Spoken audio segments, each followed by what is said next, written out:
एक लड़की की शादी उसकी बिना मर्जी के एक सीधे साधे लड़के से हो जाती है, जिस लड़के के घर में उसकी माँ के अलावा और कोई नहीं था। दहेज में लड़के को बहुत सारा सामान और पैसे भी मिले थे, लेकिन लड़की किसी और लड़के से बेहद प्यार करती थी। अब लड़की की शादी बिना मर्जी के तो हो ही गई थी और अब वह अपने ससुराल आ गई थी। तभी सुहागरात के वक्त लड़का दूध लेकर कमरे में आता है और उस लड़की यानी अपनी पत्नी के पास बैठ जाता है। तभी उसकी पत्नी गुस्से से अपने पति से कहती है, क्या तुम मुझे अकेला छोड़ सकते हो? शादी के बाद भी पत्नी का बॉयफ्रेंड उसकी ये बात सुनकर उसका पति बहुत दुखी होता है, लेकिन फिर भी वह खुशी खुशी ये कहता है, नहीं तुम आराम करो, मैं तो सिर्फ तुम्हारे लिए दूध लेकर आया था।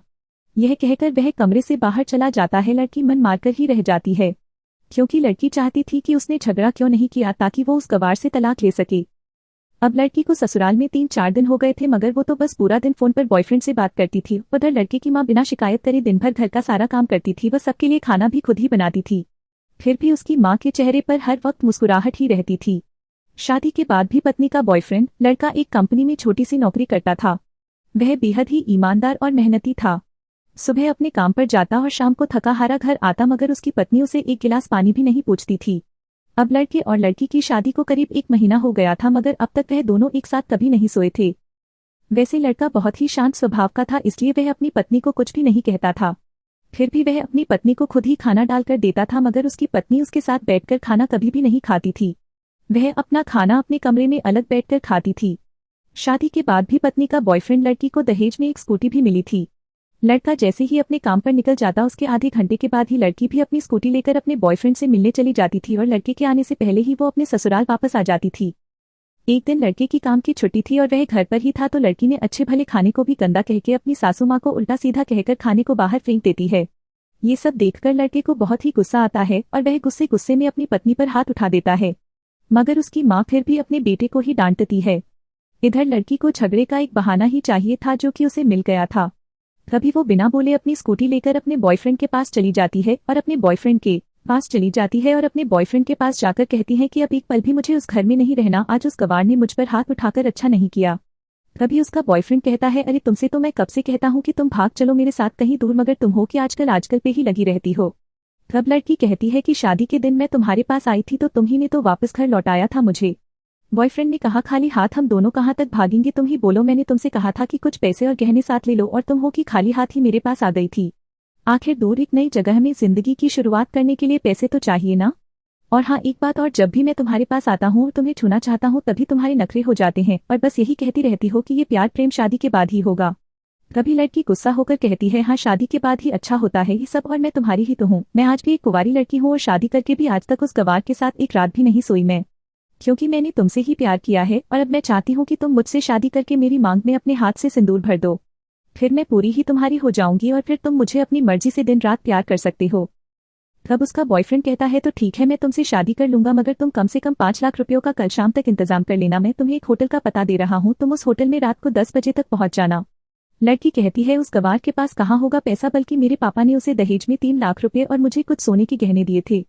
गहने तो मेरे पास है, मगर सारे पैसे उस गवार ने अलमारी में लॉक कर रखे हैं, मगर मैं जैसे तैसे अलमारी की चाबी लेकर सारे पैसे निकालकर तुम्हारे पास हमेशा हमेशा के लिए आ जाऊंगी। यह कहकर वह लड़की अपने ससुराल पहुंचती है। लड़की ससुराल पहुंचकर अपने पति और सास से लड़ाई करती है और वो उन पर खूब चिल्लाती है, मगर अफसोस वो अकेली ही चिल्लाती रहती है। उसका पति और उसकी सास बिल्कुल शांत रहते हैं।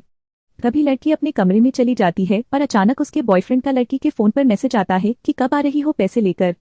लड़की मैसेज का जवाब देती है, सब्र करो मैं वक्त पर आ जाऊंगी। तब उसका पति दरवाजा खटखटाता है और अपनी पत्नी से कहता है कि खाना खा लो। तभी पत्नी कहती है, मैं खाना तभी खाऊंगी, पहले मुझे अलमारी की चाबी दे दो। पति दरवाजे के नीचे से चाबी देकर कहता है, यह लो अपना काम करके खाना खा लेना, क्योंकि अभी तक मैंने और माँ ने भी खाना नहीं खाया। माँ ने कहा है आज साथ बैठकर ही खाना खाएंगे। लड़की कहती है, माँ और तुम खाना खा लो, मैं बाहर से खाना खाकर आई हूँ। यह सुनकर लड़का चला जाता है। तभी लड़की जल्दी से चाबी को उठाकर अलमारी खोलती है। अलमारी खोलकर वह उसमें क्या देखती है कि उसमें दहेज के पूरे पैसे 3 लाख और सारे गहने तो रखे ही थे, बल्कि उसमें एक डायरी भी रखी हुई थी। वो उसे खोलकर पढ़ती है तो उसमें लिखा था, प्रिय पत्नी, मुझे और तुम्हारे पिताजी को पता है कि तुम किसी और लड़के से बेहद प्यार करती हो, मगर तुम्हारे पिताजी ने पता लगाया है कि जिससे तुम प्यार करती हो उसकी पहले भी एक बार शादी हो चुकी है और वह लड़का बहुत सी लड़कियों को धोखा भी दे चुका है। पर आपके पिताजी आपको उस लड़के के बारे में कुछ भी ना बता सके, क्योंकि उन्हें पता था कि ये जो इश्क का नशा है वह हमेशा अपनों को गैर और गैरों को अपना बना देता है। इसलिए तुम्हारे पिताजी ने मेरे आगे हाथ जोड़कर ये कहा कि मेरी बेटी का हमेशा ख्याल रखना। एक बाप के मुंह से एक बेटी की कहानी सुनकर मेरी भी आंखों में आंसू आ गए और मुझे यकीन हो गया था कि एक अच्छा पति होने का सम्मान मुझे मिले या ना मिले, मगर एक दामाद होने की इज्जत मैं हमेशा पा सकता हूँ। और मुझे दहेज में मिले सारे पैसे और सोने के गहने मैंने तुम्हारी अलमारी में रख दिए हैं, क्योंकि दहेज के नाम से मुझे नफरत हो चुकी थी।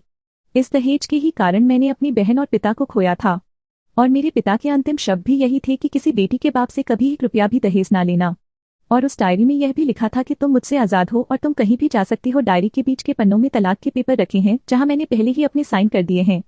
जब तुम्हें लगे कि अब इस गवार के साथ नहीं रहना, तब तुम भी इस तलाक के पेपर पर साइन करके अपने सारे पैसे और जेवर लेकर जा सकती हो। लड़की डायरी पढ़कर हैरान थी और परेशान भी थी। ना चाहते हुए भी उसके गवार पति के शब्दों ने उसके दिल को छू लिया था। अब वो न चाहते हुए भी गवार पति के अनदेखे प्यार को वह महसूस करने लगी थी। वह फूट फूट के रोने लगी। डायरी में आगे लिखा था कि मैंने तुम्हें इसलिए मारा क्योंकि आपने माँ को गाली दी, और जो बेटा खुद के आगे अपनी माँ की बेइज्जती होते सहन कर ले, फिर वह बेटा ही कैसा। इसलिए मुझे माफ कर देना, क्योंकि मेरे लिए माँ का दर्जा सबसे बड़ा है। और आपको मैं दुल्हन बनाकर अपना हमसफर बनाने लाया हूँ। आपसे जबरदस्ती करने नहीं, आपको मुझसे प्यार हो ना हो, लेकिन मैं अंत तक सिर्फ आपसे ही प्रेम करता रहूंगा। अब फैसला तुम्हारे ही हाथों में है। अब लड़की दुल्हन बन चुकी थी और उसकी आंखों से आंसू बह रहे थे। अचानक लड़की के बॉयफ्रेंड का फोन आता है। तभी गुस्से में लड़की अपने फोन को स्विच ऑफ करके फोन का सिम कार्ड तोड़ देती है। अब उसे सब समझ आ गया था कि जिससे वह बेहद प्यार करती थी, उसे तो सिर्फ पैसों से ही प्यार था, और सच्चा प्यार करने वाला तो मेरा पति ही था, जिसने सिर्फ मेरे पापा की इज्जत रखने के लिए ही उससे शादी कर ली। और उसे मेरा एक बॉयफ्रेंड है पता होने के बाद भी मुझसे इतना प्यार किया। मैं अपने पति का प्यार क्यों नहीं समझ पाई। यह सब सोचकर वह रोती रही। फिर उसने रोते हुए अलमारी का सारा सामान जैसा था वैसे ही रखकर ना जाने कब सो गई। अगले दिन उसकी पत्नी सुबह देर से जागी, तब तक उसका पति ऑफिस जा चुका था। कभी पहले नहा धोकर उसने साड़ी पहनी, फिर लंबा सा अपनी मांग में सिंदूर लगाया, जबकि पहले एक बिंदी जैसी साइड पर सिंदूर लगाती थी ताकि कोई लड़का ध्यान ना दे और किसी को ये पता ना चल जाए कि वह एक शादीशुदा है। मगर आज तो 10 किलोमीटर से भी दिखाई दे ऐसी लंबी और गाढ़ी सिंदूर लगाई थी। फिर उसने अपना मंगलसूत्र पहना और किचन में जाकर सासू माँ को जबरदस्ती कमरे में आराम करने देती है और खुद अकेली सबका खाना बनाती है। पहले सासू माँ को खाना खिलाती है और फिर अपने पति को फोन करके उसके ऑफिस का पता पूछती है। उसका पति उसको ऑफिस का पता देते हुए सोचता है कि कहीं उसकी पत्नी ने तलाक देने का फैसला तो नहीं कर लिया। मगर उसे कहाँ पता था कि वो अब सुधर गई है और उसे ही अपना पति मान चुकी है। इतने में ही उसकी पत्नी स्कूटी लेकर उसके ऑफिस खाना लेकर पहुंच जाती है। पत्नी को देखकर पति हैरान हो जाता है। तभी वह अपनी पत्नी से पूछता है, सब ठीक है ना, माँ ने तुमसे कुछ कह तो नहीं दिया। उसका पति सवाल पर सवाल पूछे जा रहा था। तभी अचानक पत्नी सबके सामने अपने पति के सीने से लिपट जाती है और उससे कहती है कि सब ठीक है, मगर मुझे तुमसे कुछ कहना है। पति कहता है, हाँ कहो। तब पत्नी सबके सामने कहती है, आई लव यू मेरे प्यारे पति, आई लव यू फॉरएवर। यह सुनकर ऑफिस के सभी लोग हैरान होकर खड़े हो जाते हैं और जोर जोर से तालियां बजाने लगते हैं। तब पत्नी सबके सामने अपने पति का हाथ पकड़ के कहती है कि अब 1 महीने तक मेरे पतिदेव ऑफिस में दिखाई नहीं देंगे।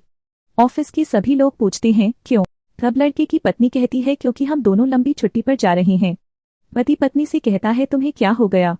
तभी पत्नी पति से कहती है, मुझे तुमसे सच्चा प्यार हो गया। ये कहकर वह उसके सीने से दोबारा इस तरह लिपट जाती है जहां से वो अपने गवार पति से कभी भी जुदा ना हो पाए। तभी उसका पति भी बहुत खुश हो जाता है और फिर वो दोनों अपने घर चले जाते हैं और खुशी खुशी अपना जीवन बिताते हैं और हमेशा खुश रहते हैं। तो दोस्तों, प्यार हमेशा उससे करना चाहिए जो आपसे प्यार करता हो और साथ ही आपकी और आपके परिवार की इज्जत भी करता हो। पैसों से प्यार करने वाला इंसान कभी आपसे प्यार नहीं कर सकता दोस्तों।